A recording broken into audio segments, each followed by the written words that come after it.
Tribes நேயர்களுக்கு வணக்கம். இந்த நிகழ்ச்சியில் நம்மோடு பேச ஊடகவியலாளர் திரு சதீஷ் அவர்கள் இணைந்துள்ளார். வாருங்கள் அவர்கள் பேசுவோம்.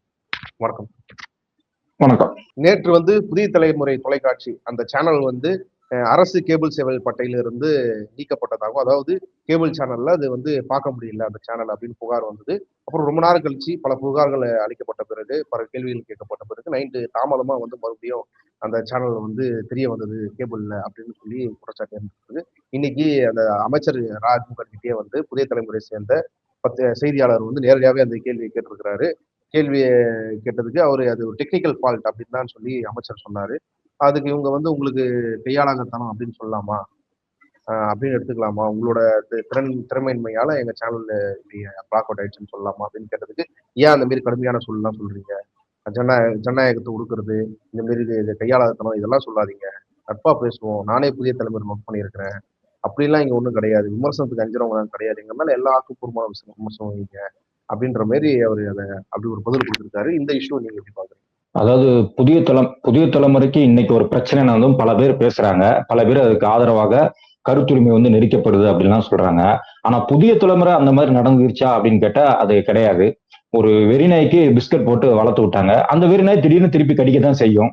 அப்படி கடிச்சதுதான் நேற்றுக்கு கேபிள் டிவில நேற்றுக்கு அவங்களோட சேனல் கொஞ்ச நேரத்துக்கு பின்னாடி தள்ளப்பட்டதுனாங்க. அப்புறம் தெரியலன்னு சொன்னாங்க. ராஜ்மோகன் எதற்காக அப்படின்னா, டெல்லி டெக்னிக்கல் ஃபால்ட்டு அப்படின்னு தான் சொல்லுவாங்க. அது உண்மை என்னன்னு நமக்கு தெரியாதுல்ல. ஒரு அமைச்சரா அவரோட தரப்புல நீங்க கேட்டீங்கன்னா ராஜ்மோகன் அப்படிதான் சொல்லுவாரு. அவர் வாய் வீச்சுல ரொம்ப பிரபலமானவர் தான், நல்லா பேசுவாரு. அவர் இந்த டெக்னிக்கல் கிளிச்சுன்னு ஒரு வாரத்துல முடிச்சுட்டு போயிடலாம். அதை நீங்க போய் என்கொயரி பண்ண முடியாது, அந்த அளவுக்கு உங்களுக்கு அதிகாரம் இல்லை. ஆனா டெல்லியில நேற்றுக்கு ஒரு கிளிச்சு நடந்துச்சு. என்ன அப்படின்னா, விஜய் இப்ப இருக்கிற முதல்வர் விஜயாக அவர் டெல்லிக்கு போயிருக்காரு. மொத்தமாக அவரு பிரதமர் மோடியை 10 நிமிஷத்துல சந்திச்சுட்டு வெளியில வந்துட்டாரு. அப்படி வெளியில வர்றப்போ அங்க இருக்கிற ஊடகங்கள், அங்க புதிய தலைமுறை இருக்குது, சன் நியூஸ் இருக்குது, எல்லாமே இருக்குது. நான் டெல்லியில 2024 தேர்தல் கவர் பண்ண போனப்போ சுப்ரீம் கோர்ட்ல அவங்க கூட நின்று நான் பேசியிருக்கேன், பேட்டி எடுக்கிறத பார்த்திருக்கேன்.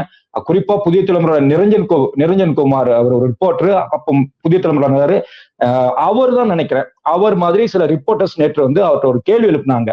விஜய் தூரமா தான் இருக்காரு, கார்ல உட்கார போற இடத்துல மேடம் ஜெயலலிதா வந்ததுல யாருமே பிரஸ் மீட் பண்ணாம போனதில்ல sir. Don't break that legacy sir. Sir why are you not meeting with Rahul Gandhi sir? Why are you not meeting with Rahul Gandhi? Sir இங்க யாருமே பேட்டி கொடுக்காம போனதில்லை, அந்த லெகசியை உடைச்சிடாதீங்க, பிரஸ் மீட் கொடுங்க, பிரஸ் சந்திங்க அப்படின்னு ஒரு சத்தம் வருது. அது எனக்கு தெரிஞ்சு நிரஞ்சன் குமாரோட வாய்ஸ் தான் இருக்கும், ஏன்னா நான் அவர்கிட்ட பேசியிருக்கேன். அப்புறமா இன்னொரு ரிப்போர்ட்டர் கேட்கிறாரு, சார் நீங்க ராகுல் காந்தியும் சோனியா காந்தி இவங்களெல்லாம் சந்திக்கிறீங்களா, சந்திக்கலையா என்ன அப்படின்னு அந்த மாதிரியும் ஒரு கேட்கிறாரு. ஆனா இந்த எந்த கேள்விகளுக்குமே இவர் பதிலளிக்காம கார்ல ஏறி தப்பிச்சு போயிடுறாரு. எப்படி கரூர்ல ஓடி போனாரோ அதே போல இதுலயும் ஓடி போயிடுறாரு. மீடியாவே பார்க்கல மோடியை போல. அப்போ அதை வைத்து இங்க புதிய தலைமுறை நியூஸ் கார்டு போடுது, பிரஸ் என்னைக்கு சந்திக்க போறீங்க விஜய் சார் அப்படின்னு கேள்வி கேட்டு வைக்குது.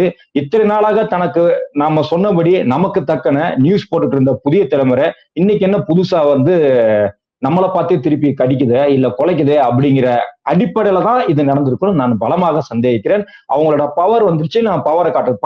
பவருக்கு முன்னாடி காசு கொடுத்தோ இல்ல மாறலாக பேசியோ இல்ல நட்பின் அடிப்படையிலையோ ஏதோ ஒரு வகையில தமக்கு ஆதரவாகவே புதிய தலைமுறையை செயல்படுத்தி கொண்டிருந்தார்கள். அதாவது அந்த விஜய் வீட்டோட கேட்டுக்கு மேல ஏறி நின்று வீடியோ எடுத்து அவர் கோட்டு போடுறார், அவர் சாப்பிடுறாரு, அவர் ஷூ லேஸ் கட்டுறாரு, அவர் நடந்து வராரு, அவர் கார் கதவை திறந்துட்டாரு, அவர் கார் கதவை அவங்க கேட்டியே வெறும் பிஜிஎம் போட்டு 1 மணி நேரம் 2 மணி நேரம். ஆமா, ஓகே.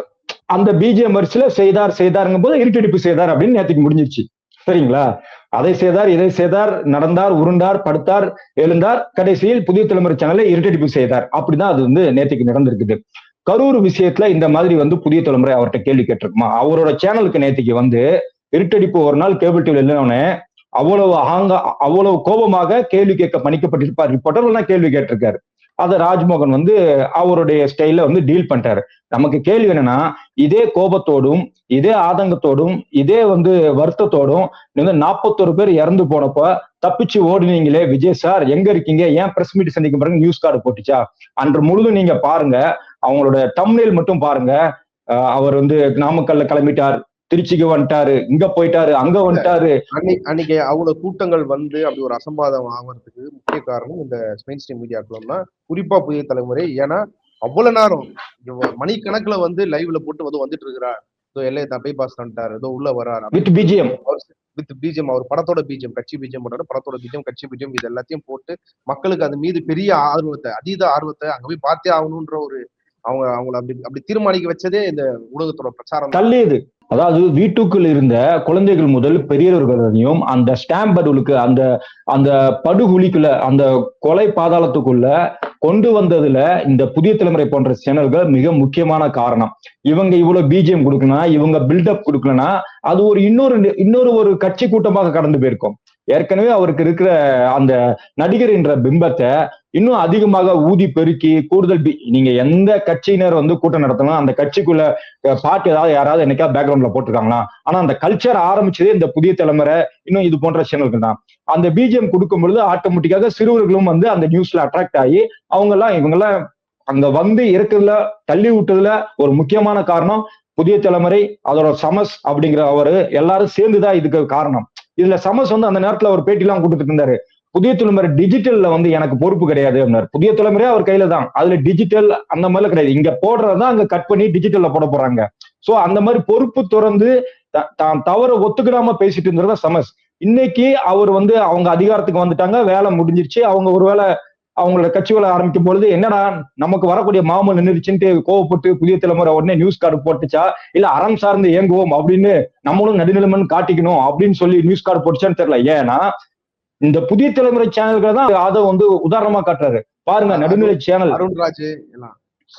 அருண்ராஜ் இவங்க எல்லாம் வந்து பாருங்க நடுநிலை சேனலான புதிய சேனல், புதிய தலைமுறையே நம்ம பக்கம் தான் பேசுது, நாம பேசுறதுதான் சரின்னு சொல்லுது, அன்னைக்கு எடுத்து போடுதுன்ட்டு இவங்க எல்லாம் உதாரணம் காட்டின புதிய தலைமுறை சேனல் நேற்றுக்கு ஒரே ஒரு கார்டு, சிங்கிள் கார்டு, எதற்காக? அவர் பிரஸ் மீட், அவர் வந்து பிரஸ் சந்திக்கல, விஜய் டெல்லிக்கு போயிருக்காரு, ஒரு முதல்வர் ஆயிட்டாரு. இங்கேயே வந்து ஆல்ரெடி வந்து ஏகப்பட்ட போராட்டங்கள் நடந்துட்டு இருக்குது, ஏகப்பட்ட கொலை குற்றங்கள் நடந்துட்டு இருக்குது. இது குறித்துலாம் இது வரைக்கும் வாயவே திறக்காத விஜய் சரி அங்க போயாவது ஏதாவது பிரஸ் மீட்ல 4 நிருபர்கள் ஏதாவது பொதுவான கேள்விகள் கேட்டா அதுக்காண்டியாவது பதில் சொல்லுவாரா? இவர் வாயை எப்படி திறப்பான்னு காத்துட்டு இருந்த நேரத்துல அவர் மீடியாவையும் அவாய்ட் பண்ணிட்டு எப்படி கரூர் ஸ்டாம்பேட் முடிந்ததும் அதே மாதிரி பேரியருக்கு அந்த பக்கம் இருந்து ரிப்போர்ட்டர்ஸ்கள் கேட்ட கேள்விக்கு சார் 30 பேர் செத்துட்டாங்க, அப்போ வந்து சாவு ஒவ்வொன்றாக விழுந்து கொண்டிருக்குது, எண்ணிக்கை உயர்ந்து கொண்டிருக்குது, அந்த நேரத்துல இவர் திருச்சி ஏர்போர்ட்ல பறந்து ஓடுறாரு, சார் 31 பேர் இறந்துட்டாங்க அப்படின்னு கேட்க அதை காது கொடுத்து கூட கேட்காம ஓடியது போலவே நேற்று டெல்லியில வந்து சார் இங்க ஒரு லெகசி இருக்குது, ஒரு பாரம்பரியம் இருக்குது, அதுக்கு ஓடுறாரு. புதிய தலைமுறை போன்ற ஊடகங்கள் தங்களை பாரம்பரியம் மிக்க அப்படின்னு நினைச்சுக்கிட்டு இவ்வளவு நாள் இல்ல அப்படி காட்டிக்கொண்டு இத்தனை நாட்களாக விஜயை தூக்கி வைத்து கொண்டாடின. இங்க நடந்த இந்த ஆட்சி மாற்றத்தில், இங்க நடந்த இந்த கரூர் படுகொலையில், இங்க நடந்த ஒவ்வொரு கொலை குற்ற சம்பவங்களுக்கும் பின்னாடி புதிய தலைமுறையின் அந்த பிஜிஎம் இப்பவும் ஒலித்து கொண்டே இருக்கும். அதற்கான காரணம், அதற்கான பொறுப்பு புதிய தலைமுறைக்கும் திரு சமஸ் அவர்களுக்கும் இப்போ வரைக்கும் இருக்குது. அதுதான் உண்மை. இன்றைக்கும் நீங்க பாத்தீங்கன்னா சமயம் த இந்தியன் எக்ஸ்பிரஸோட தமிழ் சேனல், அதுல வந்து இன்னைக்கு காலையில அவரு அமைச்சர், இந்து சமய அறநிலைத்துறை அமைச்சர் ரமேஷ் அவர்கள் வந்து திருச்செந்தூர் முருகன் கோயில போய் அதிரடி பண்ணிட்டாரு, வச்சுட்டாரு அப்படின்னு போட்டுருக்காங்க. பிஜிஎம் மட்டும்தான் போடல. ஒரு சின்ன பையன் அமைச்சர் ஆயிட்டான், அவங்களுக்கு என்ன தெரியும் இப்படிலாம் விமர்சிச்சாங்க, ஆனா ஒரு அதிரடியான நடவடிக்கை வந்து நீ காலில பண்ணிட்டாரு, இப்படிதான் நடந்துக்கணும்ன்ற மாரி ஒரு மக்கள் இதைதான் விரும்புனாங்க, இதை செஞ்சு காட்டாரு, இது ஒரு நிகழ்வா இல்லாம தொடர் நிகழ்வா இருக்கணும், தொடர்ச்சியா செய்யணும் அப்படின்ற மாதிரி ஒரு பாராட்டை தான் தெரிவிச்சிருக்காங்க.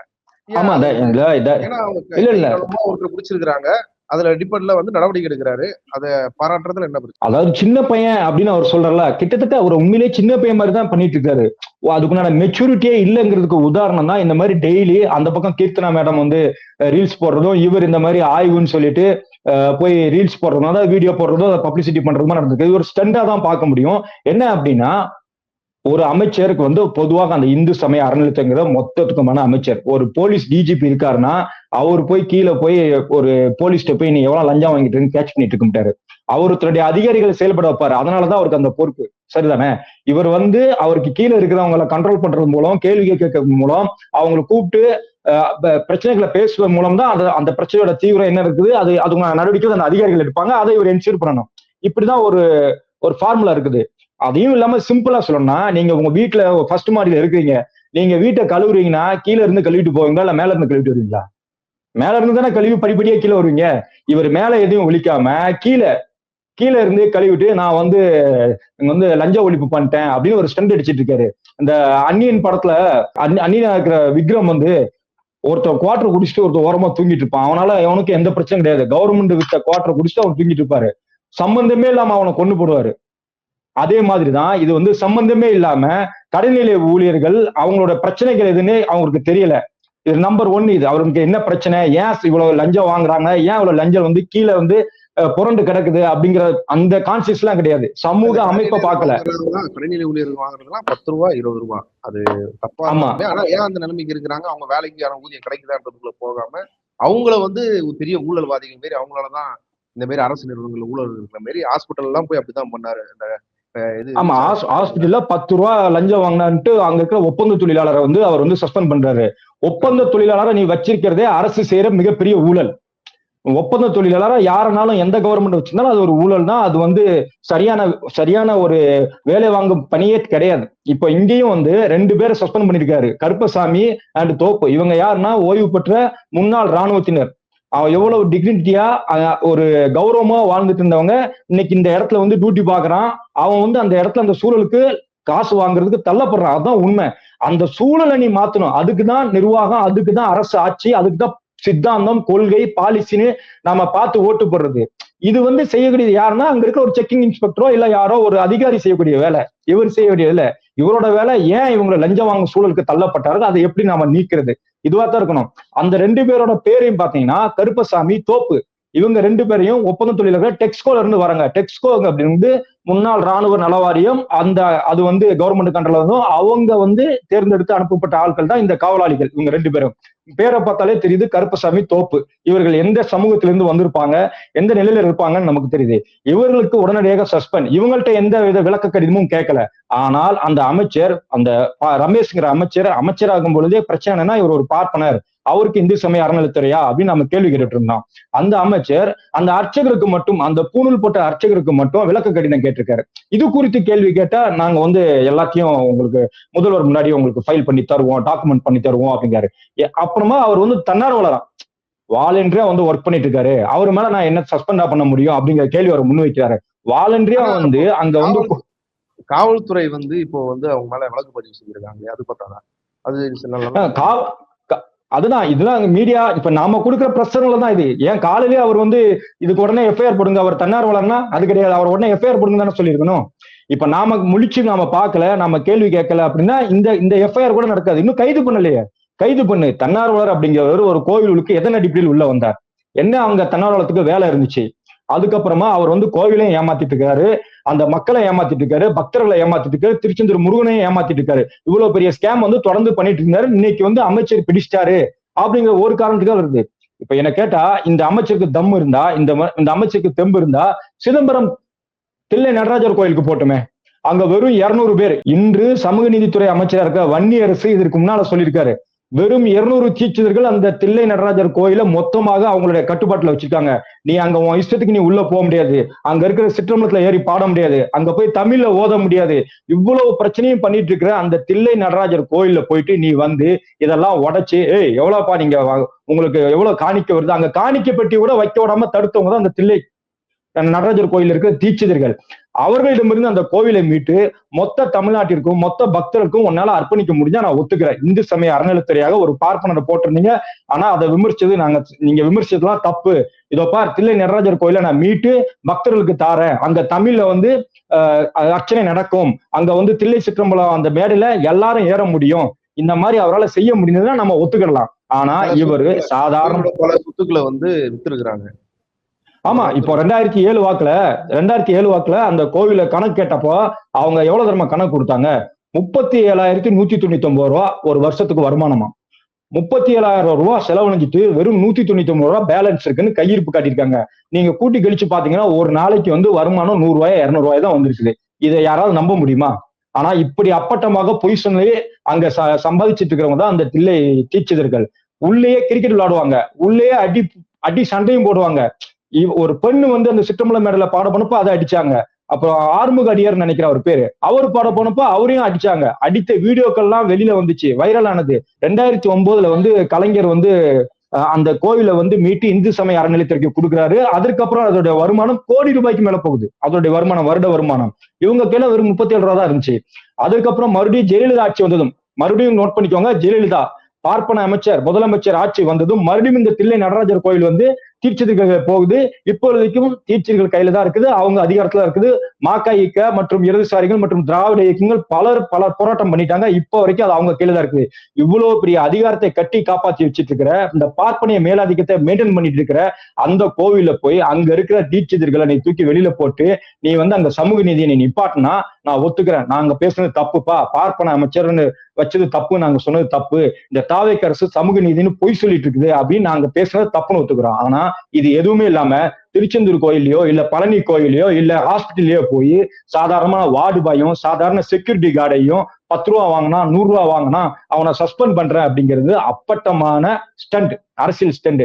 இதுல யாருக்கு எந்த பலனும் இல்லை. நாளை கால ஒரு விளம்பரத்துக்காக மட்டுமே இந்த மாதிரி நடவடிக்கைகளை, எனக்கும் ஒரு ப்ரொஜெக்ஷன் வேணும், நம்ம மேல ஒரு நினைக்கிறீங்களா? இல்ல விளம்பரத்துக்கு பண்றாரு நம்ம சொல்றோம். இல்ல நாங்க அப்படிலாம் கிடையாது. நாங்க வந்து மனப்பூர்வமா ஒரு சினிமால நீங்க பார்த்ததெல்லாம் நாங்க டைரக்டாவே செஞ்சு காட்டுறோம்னா, நீ வந்து எப்படி தில்லை நடராஜர் கோயில ஒரு சம்பவம் பண்ண சொல்றோமோ அதே மாதிரி அனைத்து ஜாதி அர்ச்சகர்களே உடனே நியமனி.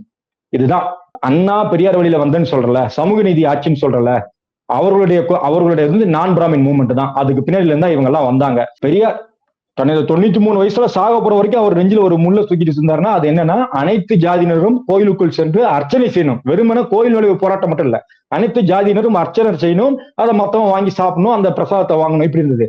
அந்த சூழ்நிலையை உருவாக்க அனைத்து ஜாதிக்கான அர்ச்சகர் சட்டம், அதுக்கு கல்வி கொடுத்து பயிற்றுவிக்கிறது இதெல்லாம் நடந்துட்டு இருந்துச்சு ஒரு ப்ராசஸா. இப்ப நீ கவர்மெண்ட்டுக்கு வந்திருக்க, நீ வந்து சமூக நீதி ஆட்சின்னு சொல்ற, உன்னோட முதல் ஆணை இதை தானே இருந்திருக்கணும். நீ வந்து அதெல்லாம் நீ அதிரடியா செய்யணும். இதை நான் முன்னெடுப்பேன்னு உன் வாயில இருந்து இப்போ வரைக்கும் வரலையே. அதை செஞ்சிருந்தா நாங்க இது விளம்பரம் இல்லப்பா, உண்மையிலேயே இவருக்கு மேல சமூக நீதி அக்கறை இருக்குது, பாப்பானாக இருந்தாலும் இல்ல, இவர் வந்து உண்மையாகவே எல்லா ஜாதிக்கும் பொருத்தமானவர், எல்லா ஜாதி மக்களுக்காகவும் பேசக்கூடியன்னு அப்புறம் தான் நம்புவோம்.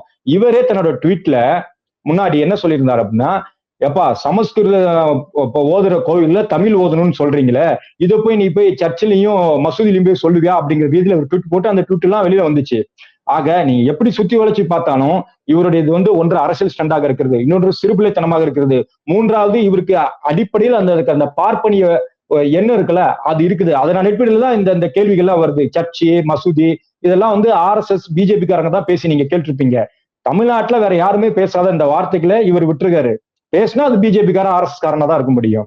அப்படி இருக்கும்பொழுது இந்த மாதிரி மனநிலை கொண்டவர் வந்து இந்த மாதிரி முருகன் கோயில போய் சாதாரணமான கடைகோடியில இருக்கிறவங்கள போய் லஞ்ச ஊழல் பண்ண சஸ்பெண்ட் பண்ற அப்படின்னா இது எப்படி ஏத்துக்க முடியும்? அப்படி நீ சஸ்பெண்ட் பண்றதா இந்த அளவு அவர்கிட்ட தான் நீ விளக்கம் கேட்கணும். அவங்கள்ட்ட நீ விளக்கமே கேட்கலையே, அந்த கார்டுகிட்ட செக்யூரிட்டி கார்டு விளக்கமே கேட்கலையே. அதே மாதிரி நேத்து முந்தானத்து நடந்த தீர்ப்பு, GR சுவாமிநாதன் பெஞ்சில் கொடுக்கப்பட்ட தீர்ப்பு, அதாவது பக்ரீத்துக்கு இல்ல மற்ற அதுக்கப்புறமும் பிறகும் எல்லா அக்கேஷன்லயும் வந்து மாடு கண்ணுக்குட்டி இந்த பொது இடங்கள்ல வெட்டுறதை வந்து தடை செய்யலாம் அப்படின்னு சொல்லி பக்ரீத்தை வச்சு ஒரு தீர்ப்பு வந்து வந்திருக்குது.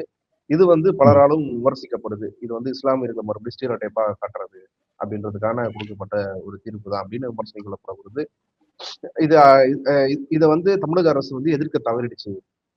ஒரு மேல் அடுத்தது போனோம், எதனா பண்ணணும், அந்த மாதிரி எதுவுமே இல்லாத பத்தி ஒரு பதிலே இல்லாம இருக்குதுன்றதும் விமர்சிக்கிறாங்க. இஸ்லாமியர் பாதுகாவலர் நாங்க தான், உண்மையாலே இஸ்லாமியரோட நண்பனாங்க தான் சொல்லுவாங்க, இது தவறு விட்டாங்கன்னு சொல்றாங்க. நீங்க எதை பாருங்க?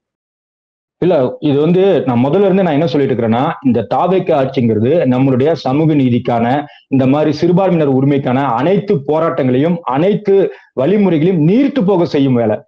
இப்போ எதிரினா நம்ம சண்டை போட்டுடலாம், ஆனா நான் பெரியாரை தூக்கிட்டு நிக்கிறேன் பார், அண்ணாவை தூக்கிட்டு நிக்கிறேன் பாருன்னு நம்ம கூட இருந்துட்டு அது எதுவுமே செய்யாதப்ப நம்ம என்ன செய்ய முடியும்? நான் நம்புறேன், நம்மள பாதி பேர் நம்புறாங்க, இடதுசாரி தோழர்களே பலர் வந்து அவங்க நம்பிட்டு இருக்கிறாங்க, அவங்க பேசல.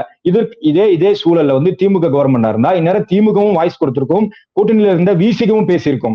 விசிக இப்போ வரைக்கும் அது மௌனமா இருக்குது. விசிகவும் இதை பத்தி பெருசா ஒண்ணு அப்படியே பேசினா அது ஒரு 19 அறிக்கையாக தான் போயிட்டு இருக்குது. வன்னி அரசு இதை குறித்து தீவிரமாக பேசுவான்னு பார்த்தோம், அவரும் ஒன்றும் பெருசா ஒன்றும் பேசல. ஆக ஒட்டுமொத்தமாக இவர்களுடைய வேலை என்னன்னா நீர்த்து போக செய்யும் அரசியல். நம்ம பொருள் எடுத்து நம்மளே போடுறதோட அரசியலோட ஒரு ஒரு நீட்சியாகத்தான் இந்த கவர்மெண்ட் வந்து, இப்போ உதாரணத்துக்கு ஒண்ணு சொல்றேன், பெரியார் அண்ணா அப்படிதானே தூக்கிட்டு வந்தாங்க. பெரியார் வந்து நான் பிராமின் மூவ்மெண்ட் சரிதானே, அதை இவங்க கடைபிடிக்கிறாங்களா? இல்ல. 2 பார்ட்னர் வந்து அமைச்சராக்கிட்டாங்க. அண்ணா வந்து ஆட்சி அமைக்கும் போது என்ன செஞ்சாரு? என்னோட அமைச்சரவையில பிராமணியும் இருக்க மாட்டாங்க, பார்ப்பனர் இல்லாத அமைச்சரை. ஆனா இவங்க இது கேட்டாங்களா? இல்ல. அப்புறமா காமராஜரை வழியும் இவர் வாரங்கிறாங்க. காமராஜர் என்ன செஞ்சாரு? தன்னுடைய இந்து சமய அறநிலையத்துறை அமைச்சரா பரமேஸ்வரன் ஒரு தலித்தை வந்து அமைச்சராக்குனாரு. ஆனா இவங்க என்ன செஞ்சாங்க? ஒரு பாப்பானை கொண்டு வந்து நிப்பாட்டி நமக்கெல்லாம் மூஞ்சில கரிய பூசினாங்க. 7 தலித் அமைச்சர் அந்த பக்கம் இருக்குது, அதை பேச விட்டுட்டு 2 பார்ப்பனரை வந்து இங்க அமைச்சராக்குனதை வந்து நீர்த்து போக செஞ்சாங்க. ஏபிவிபியை சந்திக்காரு, நீர்த்து போகிறது. ஏபிவிபியை சந்திக்கிறது அங்க பெரிய நியூஸ். இது வந்து அராஜகம். தமிழ்நாட்டுக்கு எதிரிகள் தான் இதை செய்ய முடியும், தமிழ்நாடோட நலன் விரும்பாதவர்களும் இதை செய்ய முடியும். அந்த மாதிரி ஒரு செயலை செஞ்சிருக்காங்க. அதை பத்தி நம்மள பேசவே விடாம 7 தலித் அமைச்சர்கள் அப்படின்னு கணக்காட்டிட்டு இருக்காங்க. இவங்களோட பேஜஸ் எல்லாம் RSS பேஜஸ் எல்லாம் வந்து யாரோடது? இவரோட விஜயை வந்து ப்ரொமோட் பண்ணுது நார்த் இந்தியா வரைக்கும். அதை வந்து சேகுவரா அப்படிங்கிற நம்ம சக ஊடகவியலர் வந்து எடுத்து போடப்ப அவரோட சேனலை ஹேக் பண்ண பாக்குறாங்க. அவரோட வீடியோ ஷேர் பண்ண என்னோட இன்ஸ்டா ஐடியை 4 தடவை ஹேக் பண்ண பாத்துருக்காங்க ஒரே நாள்ல. இந்த மாதிரி நடக்கும்போது இதெல்லாம் நம்ம புள்ளி வச்சு கோலம் போட்டு பார்த்தோம்னா இது RSS ஒரு செல்ல பிள்ளை, RSS கள்ள பெண்ணு திரும்ப வந்து பேசிட்டு அவர் வந்து அந்த பக்கம் போயிருக்கலாம், அது நமக்கு மேட்டர் இல்லை. ஆனா இப்போ வரைக்கும் அவர் சொன்ன அந்த வார்த்தை வந்து சரியாக பொருந்தி கொண்டிருக்கிறது. அதோட அடையாளமா தான் இன்னைக்கு இவங்க செஞ்சுட்டு இருக்கிறதெல்லாம் நம்மளால பார்க்க முடியுது. இப்போ இவர்கள் உண்மையாகவே சிறுபான்மை நலனுக்கானவர்களா இருந்தால் இந்நேரம் இந்த கேஸ் வந்து பயங்கரமா சூடு பிடிச்சிருக்கோம். எப்படி திருப்பரங்குன்றது விஷயம் வந்து தமிழ்நாடு முழுக்க பத்திக்கிட்டு எரிஞ்சதோ அது போல உணவு அரசியல இவங்க கை வச்சிருக்கிறத, இவங்க வாய் வச்சிருக்கிறத இந்த தாவேக அரசு எதிர்த்து கேட்டிருந்தால், எதிர்த்து போராடி இருந்தால், இல்ல எதிர்த்து அதற்கான வலுவான கண்டனங்களை பதிவு செஞ்சிருந்தா அது ஆட்டோமேட்டிக்கா தமிழ்நாடு முழுக்க எல்லாருடைய மனசிலையும் எல்லாருடைய எழுத்திலும் எல்லாரோட பேச்சிலும் பத்தி இருக்கும். ஆனா இவங்க அந்த மாதிரி எதுவுமே செய்யல. நமக்கெல்லாம் என்ன, இங்க ஒரு ஆட்சி வந்துருச்சு, அவங்க பொறுமையா செய்வாங்க. நீ பொறுமை அந்த மாறிடும் இந்த மாறிடுங்கிறதுக்குள்ள மொத்தமா அவங்க மாத்திடுவாங்க.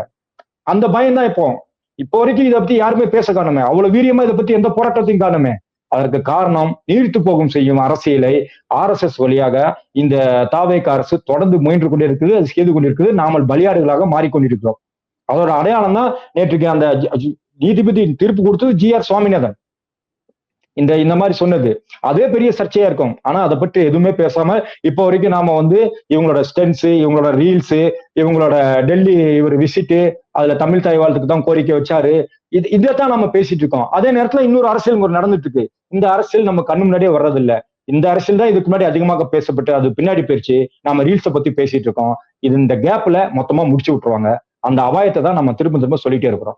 இதெல்லாம் நம்ம வந்து ஐடியாலஜியா பாக்குறோம். ஒரு சித்தாந்த ரீதியா எப்படி நாம வந்து வஞ்சிக்கப்படுறோங்கிறத நம்ம பார்த்துட்டு இருந்தோம். அது போக நாடு முழுக்கும் தினமும் 6 வயசு குழந்தைல இருந்து 60 வயசு மூதாட்டி வரைக்கும் எத்தனையோ ரேப்பு கொலைகள் இந்த 15-20 நாள்ல மிக அதிகமா போயிட்டு இருக்குது. அதே நாம நார்மல் பண்ணிட்டு இருப்போம் போல. இன்னும் 4 நாள்ல நினைச்சா அது நடக்கத்தான் செய்யும். கிட்டத்தட்ட நம்ம வந்து இன்னொரு உத்தரப்பிரதேசமா நம்ம மாறிட்டு இருக்கிறோம். அதை கூட நமக்கு நார்மலைஸ் பண்ணிட்டு இருக்கவும், நம்ம மனசை அதுல இருந்து டைவர்ட் பண்ணவும் தான் இந்த மாதிரி ரீல்ஸ், இந்த மாதிரி விவசாயிகள் கூட வந்து பயிருக்கு அந்த கடன் தள்ளுபடி, அந்த விஷயத்த வந்து பயிர் கடன் தள்ளுபடியில வந்து ஏமாற்றப்பட்டிருக்கிறாங்க. 5 ஏக்கர் சொல்லிட்டு 50,000 சொல்லியிருக்கிறாங்க. ரொம்ப கொந்தளிப்புல இருப்பாங்க. எந்த அறிவாளி அது வந்து ஏக்கர் கணக்கை விட்டு 50,000 சொன்னது? அவங்க விஜய்க்கு ஆலோசனை கொடுக்குற அந்த அறிவாளியை காட்டுங்க. யாருன்னா வந்து பணத்தை வாங்குவாங்களா இந்த மாதிரி கேட்டு அவங்க இன்னைக்கு ஃபுல்லா பிச்சை எடுக்கும் போராட்டம், சாலை மறியல் போராட்டம், ரோட்ல உருள்றது, பல வகையில வந்து பல மாவட்டங்கள்ல கிட்டத்தட்ட எல்லா மாவட்டங்கள்லயும் வந்து டெல்டா மாவட்டங்கள்லயும் போராட்டம் வந்து பயங்கரமா நடந்துட்டு இருக்கு. அந்த விஷயமும் விஜய் வந்து மதியம் சாப்பிட்டாரு அங்கேலாம் ஒரு வீடியோ ஒரு போட்டோ எல்லாம் சுத்திட்டு இருந்துச்சு பாத்தீங்களா? அந்த சோத்துலதான் இவர் வந்து வயிற்றுல அடிச்சிருக்காரு. அந்த சோறு கொடுக்குற விவசாயிகள் எல்லாம் வயிற்றுல அடிச்சிருக்காரு. ஆனா அதை பத்தி நம்ம பேசுறதுக்கு முடியல. அதுக்கு முன்னாடியே அமைச்சரா இருந்துட்டு இவங்க இந்த மாதிரி ஸ்டண்ட் பண்றது, ரீல்ஸ் போடுறது, பப்ளிசிட்டிக்காக, லைம் லைட்டுக்காக பண்ணிட்டு இருக்கும் பொழுது முக்கியமான பிரச்சனைகள், தமிழ்நாட்டை பாதிக்கக்கூடிய பிரச்சனைகள், நீண்ட கால பிரச்சனைகள், இது எல்லாமே பின்னுக்கு தள்ளப்பட்டு நம்ம டெய்லி ஒரு இன்ஸ்டன்ட் வாழ்வு, இன்ஸ்டன்ட் பிரச்சனை, இன்ஸ்டன்டா அதை பேசி நம்ம கடந்துட்டு இருக்கோம். இது மிகவும் அபாயகரமானது. பிஎம்ஸ்ரீ ஸ்கூல் திட்டத்தை வந்து நடைமுறைப்படுத்த சொல்லி அதுக்கு பதில் சொல்லி கடிதம் கொடுத்து ரொம்ப நாள் ஆகுது. அதை பத்தி இன்னும் பதில் சொல்லவே இல்லை. அது அவங்க என்ன நடவடிப்பாங்கன்றது இன்னும் அச்சத்துக்குரிய விஷயமா இருக்குது. துணைவேந்தரா வந்து முதல்வர் தான் ஆக்குவாரான்னு கேட்டதுக்கு காங்கிரஸோட உயர்கல்வித்துறை அமைச்சர், தாவேக அமைச்சரவையோட அமைச்சர் வந்து அது பழைய அரசோட நடைமுறை நாங்க பின்பற்றணும் அவசியம் கிடையாது, நாங்க புதிய கொள்கையை வகுப்போம்னு சொல்லி இப்படி கொள்கை ரீதியா இன்னும் அபாயகரமான பிரச்சனைகள் வந்து தமிழ்நாடு மாநில உரிமை சார்ந்த பிரச்சனைகள் வந்து என்ன ஆகுன்ற கேள்வி. என்ன ஆகும்? ராஜ்மோகன் வந்து இதற்கு முன்னாடி இந்த மும்மொழி திட்டத்துக்கு ஆதரவா பேசின வீடியோ எல்லாம் சுத்திட்டு இருந்துச்சு. ஆதவர்ஜினா ஒரு டிபேட்ல நினைக்கிறேன் ஸ்டூடெண்ட்ஸ் கூட ஒரு உரையாடல், அதுல வந்து ஏன் பணக்கார பசங்க தான் ஹிந்தி படிக்கணுமா, கிராமப்புற பசங்களும் ஹிந்தி எல்லாம் படிக்கணும் அப்படிலாம் பேசிட்டு இருந்த மாதிரி எனக்கு ஞாபகம் இருக்குது. ஆக மொத்தத்துல வருங்காலம் இருமொழி கொள்கை அண்ணா தான் ஆளுகிறார் நம்ம சொல்லிட்டோம்ல, இவங்க அண்ணா பேரை சொல்லி அண்ணா ஆட்சியவே முடித்து நம்மளுடைய மாணவர்கள் மீது இன்னொரு சுமையை ஏற்றிடுவாங்க பயம் தான் எனக்கு மிஞ்சுது. கடந்த வருடம் கர்நாடகால கிட்டத்தட்ட 1 லட்சத்துக்கு மேல ஸ்டூடெண்ட்ஸ் வந்து ஹிந்தியில ஃபெயில். அந்த ஃபெயில் ஆனதுனால அந்த பசங்க அந்த கிளாஸ் ஃபெயில். கொஞ்சம் யோசிச்சு பாருங்க, அவங்களுடைய 1 லட்சம் 5.5 லட்சம் பேரை எவ்வளவு பேர் எழுதிருக்காங்க. 5 பேர்ல ஒரு பெஞ்சில் 5 பசங்க உட்காந்துருக்காங்க, ஒரு பையன் ஃபெயில். அது கொஞ்சம் யோசிச்சு பாருங்க, அது எவ்வளவு பெரிய மன அழுத்தத்தை அந்த ஸ்டூடெண்ட்ஸ் கொடுத்துருக்கோம். அந்த அழுத்தத்தை, அந்த சுமையை நம்ம பசங்களுக்கு நம்ம கொடுக்கணுமா? நம்ம அது இல்லாமலேயே இந்தியால டாப்பா இருக்கிறோம் எல்லா விஷயத்திலயும். ஹெல்த் செக்டரா இருக்கட்டும், எஜுகேஷனா இருக்கட்டும், நீங்க எந்த செக்டர்ல எடுத்தாலும் நம்ம டாப்பா இருக்கோம். ஆனா இந்த மாதிரி தேவையில்லாத பாலிசிகளே ஒன்றிய அரசு திணிச்சிட்டு இருக்கும்போது எதிர்த்துட்டு இருந்தவங்க இன்னைக்கு வந்து எதிர்க்கிறோங்கிற பேர்ல பாஜக என்னோட கொள்கை எதிரின்னு சொல்லிக்கிட்டு இப்போ வரைக்கும் அவர் இது வரைக்கும் எதிர்த்து எதுவுமே சொல்லல. இன்னும் சொல்ல போனா கொள்கை எதிரினா என்னது, அரசியல்னா என்னது, ரெண்டும் ஒண்ணுதான்.